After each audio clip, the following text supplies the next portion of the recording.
আসসালামু আলাইকুম, সবাই কেমন আছেন? আশা করি সবাই খুবই ভালো আছেন আর আমিও খুবই ভালো আছি। তো কয়েকটা দিন ভিডিও দিতে পারিনি, কারণ হঠাৎ একটা অ্যাক্সিডেন্ট ঘটে গেছিলো, সেই জন্য আপনাদের কাছে ভিডিও দিতে পারিনি। তো আজকে আবার আমি ভিডিও নিয়ে চলে আসলাম। তো আজকে আমাদের রেসিপি হলো রমজান মাসে সন্ধ্যায় কেউ কড়াই ঘুগনি করে, আবার কেউ ছোলার ঘুগনি করে। তো আজকে আমরা করব ছোলার ঘুগনি। তো চটপট শুরু করা যাক। তো ফার্স্ট আমরা এখানে ছোলাটা ভালোভাবে ধুয়ে পরিষ্কার করে সকালেই ভিজিয়ে দিয়েছিলাম। এবার এটা আমরা সিদ্ধ করে নেব। সঙ্গে আলুটা ছোট্ট ছোট্ট ডুমো ডুমো করে কেটে নিলাম। এটাও ধুয়ে পরিষ্কার করে নিয়েছি। এরপর একটা কড়াইয়ের মধ্যে আমরা জল নিয়ে নিলাম।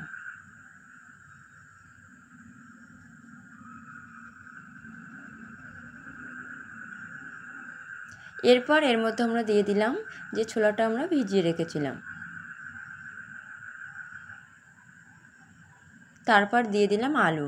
ছোলা আর আলু একসঙ্গে আমরা সিদ্ধ করে নেব। তো এটা এবার ঢাকনা দিয়ে এটা সিদ্ধ করে নেব।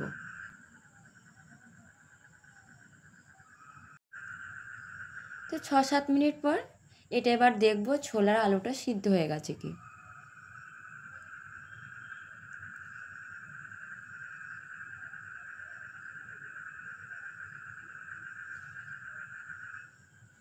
তো এখানে আমাদের ছোলা আলু দুটোই সিদ্ধ হয়ে গেছে। আপনারা হাত দিয়ে এইভাবে দেখে নিতে পারেন ছোলা আলু ভালোভাবে সিদ্ধ হয়েছে কি।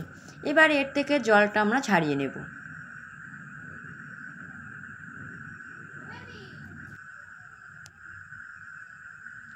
এরপর আমরা 2 পিস পেঁয়াজ কুচিয়ে নিলাম আর কাঁচা লঙ্কা। এরপর একটা কড়াইয়ের মধ্যে আমরা সরিষার তেল নিয়ে নিলাম। তেলটা একটু গরম করে নেব।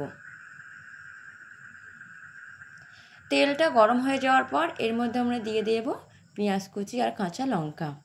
পেঁয়াজ লঙ্কাটা তেলের সঙ্গে ভেজে আমরা লাল করে নেব।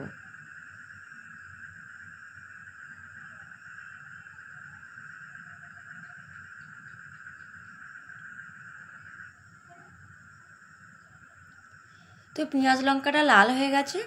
এবার এর মধ্যে আমরা দিয়ে দেব 1 চামচ আদা রসুন বাটা।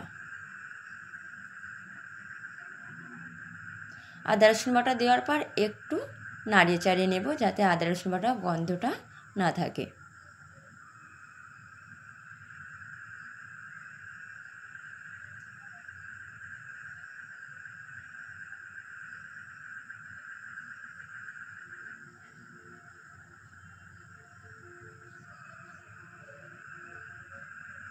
তারপর এর মধ্যে আমরা দিয়ে দিলাম 1 চামচ হলুদ গুঁড়া, দিয়ে দিলাম 1 চামচ জিরে গুঁড়া।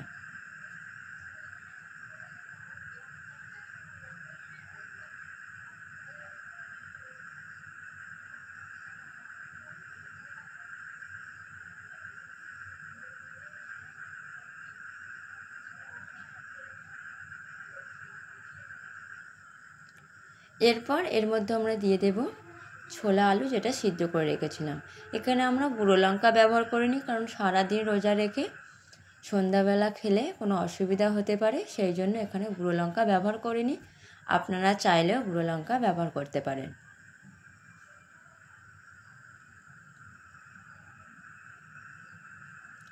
একটু নাড়িয়ে চাড়িয়ে এর মধ্যে আমরা দিয়ে দিলাম স্বাদ পরিমাণ লবণ।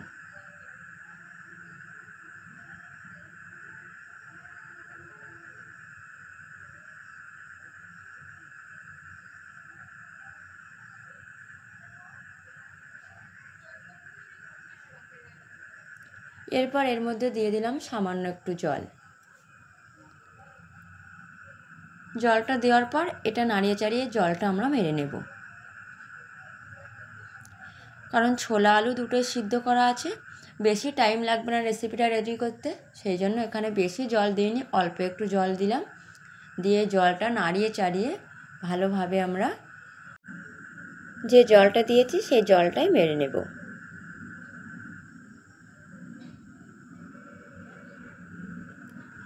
তো 2-3 মিনিট এইভাবে নাড়িয়ে চাড়িয়ে নিয়ে এর জলটা মেরে নিলাম, প্লাস আমাদের রেসিপিটাও রেডি করে নিয়েছি।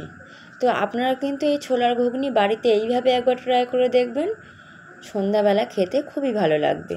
তো আজকে ভিডিওটি যদি আপনাদের ভালো লেগে থাকে তাহলে আমার পেজে একটা সাবস্ক্রাইব, একটা লাইক করে আমার পাশে থাকবেন। তো আজকে ভিডিও এখানে শেষ করছি, সবাইকে টাটা।